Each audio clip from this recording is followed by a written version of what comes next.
علامہ آلوسی اپنی تفسیر روح المعانی میں ارشاد فرماتے ہیں هو القرآن علی القول المعول علیہ فی لیلۃ مبارکہ ہی لیلۃ القدر، کہہ رہے ہیں کہ معتمد قول کے مطابق جو لیلہ مبارکہ کا لفظ اللہ رب العزت نے ارشاد فرمایا گیا وہ لیلۃ القدر ہے۔ علی ما روی عن ابن عباس و قتادہ و ابن جبیر و مجاہد و ابن زید والحسن و علیہ اکثر المفسرین، یہ کہتے ہیں ابن عباس اور حضرت قتادہ، ابن جبیر و مجاہد اور ابن زید اور امام حسن، اور اسی پر تمام مفسرین کا اتفاق ہے۔ وقال اکرمہ وجماعۃ ہی لیلۃ النصف من شعبان، اور اکرمہ کی ایک روایت آ رہی ہے اور ایک گروہ اور ہے ان کے ساتھ کہ جو نصف شعبان مراد لیتے ہیں۔ یہ اکرمہ تابعین میں سے ہیں، ابن عباس کے شاگرد ہیں، ان سے دو روایتیں آ رہی ہیں، ہم نے آپ کو شروع سے بتایا دو روایتیں ان سے آ رہی ہیں۔ ایک روایت میں ہے کہ لیلۃ القدر بیان کرتے تھے ابن عباس، اور ایک روایت آ رہی ہے کہ لیلۃ النصف من شعبان مراد ہے اس سے۔ لہذا اکرمہ کے مطابق یہاں پر نصف شعبان انہوں نے بیان کیا ہے کہ نصف شعبان ہے۔ اس کے بعد پھر یہ روایتیں لے کر آتے ہیں۔ علامہ آلوسی المتوفى 1270 ہجری، وَذَكَرَ بَعْضُهُمْ فِيهَا صَلَاةً مَخْصُوصَةً، اس کے بعد علامہ آلوسی ارشاد فرماتے ہیں وَذَكَرَ بَعْضُهُمْ فِيهَا صَلَاةً مَخْصُوصَةً، اور بعض لوگ اس کے اندر خاص نمازوں کو بھی بیان کر دیتے ہیں کہ 15 شعبان کو کوئی خاص نماز پڑھی جاتی ہے، اس کے فلاں فلاں فضائل ہیں۔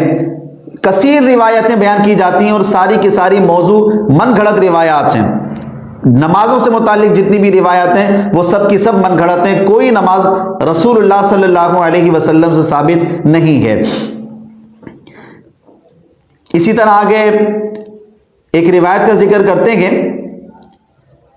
وَرُوِيَ فِي ذَلِكَ حَدِيثًا طَوِيلًا عَنْ عَلِيٍّ كَرَّمَ اللَّهُ تَعَالَى وَجْهَهُ الْكَرِيمَ وَقَدْ أَخْرَجَهُ الْبَيْهَقِي،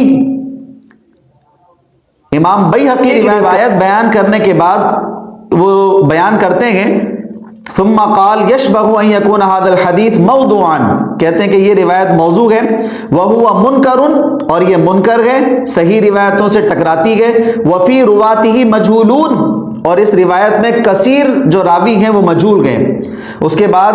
جو آج کل ہمارے یہاں 15 شعبان کو معاملات ہو گئے ہیں، ایک طویل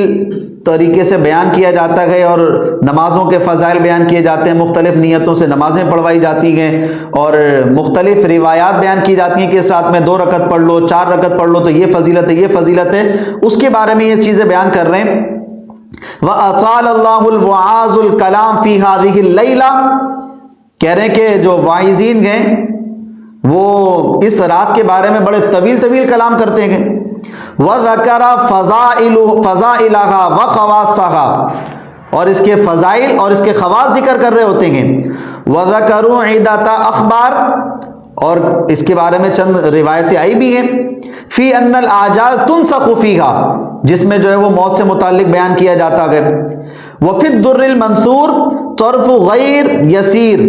من ذالک، کہہ رہے ہیں در منصور میں بھی بعض روایتیں آ گئی ہیں کہ جس میں جو ہے وہ 15 شعبان سے متعلق تقدیری معاملات بیان کیے گئے ہیں، اور در منصور میں بھی ان روایتوں پر اعتماد نہیں کیا، یا وہاں پر اس کے بعد یہ نہیں لکھا کہ یہ روایتیں درست ہیں، صحیح ہیں، بلکہ وہ کہہ کر چلے گئے۔ اس کے بعد یہ کہتے ہیں وَسَنَذْكُرُ بَعْضًا مِّنْهُ انشاءاللہ تعالی، ان روایتوں کا بھی معاملہ ہم آگے چل کر بیان کریں گے۔ پھر انہوں نے بیان کیا وَفِي الْبَحْرِ قال الحافظ ابو بکر بن العربی، یہ وہی مالکی عالم ہیں، مفسر ہیں، جن کا ہم نے پہلے حوالہ دیا تھا، جن کا سن وفات 543 ہے، فرماتے ہیں لا یصح فیہا شیء، کہ جتنی روایتیں بیان کی جاتی ہیں چاہے وہ نماز سے متعلق ہیں یا رات کے قیام اور دن کے روزے سے متعلق ہیں، جتنی روایتیں بیان کی جاتی ہیں فرمایا ان میں سے کوئی بھی روایت درست نہیں ہے۔ ولا یخلو من مجازفہ، اور یہ غلوف سے خالی نہیں ہوتی ہیں، بہت غلوف کر دیا گیا ان روایتوں کو لانے کے اندر، اور راویوں نے اس کے اندر بیان کرتے ہوئے کثیر غلوف کیا گیا جس سے ہمیں بچنا ہے۔ تو علامہ آلوسی کے مطابق بھی یہ روایتیں قابل قبول نہیں ہیں، اور وہ خود اوپر لکھ کر آئے کہ جمہور العلماء اس بات کے قائل ہیں کہ یہ چیزیں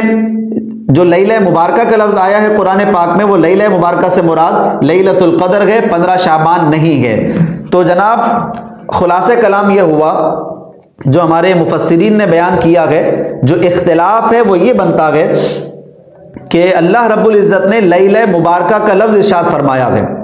اور اس آیت کے بعد ایک آیت پاک آ رہی ہے فیہا یفرق کل امر حکیم۔ وہ آیت پاک یہ کہتی ہے کہ جتنے بھی معاملات ہیں اللہ رب العزت کی جانب سے، جو موت سے متعلق ہیں، حیات سے متعلق ہیں، شادی سے متعلق ہیں، حج کرنے سے متعلق ہے، جس کام سے بھی متعلق ہیں، وہ سارے معاملات اللہ رب العزت اس رات میں تقسیم فرماتا ہے۔ ڈیوٹیاں لگائی جاتی ہیں فرشتوں کی۔ کون سی رات ہے؟ وہ شب قدر ہے۔ اب یہ لیلہ مبارکہ سے بعضوں نے جو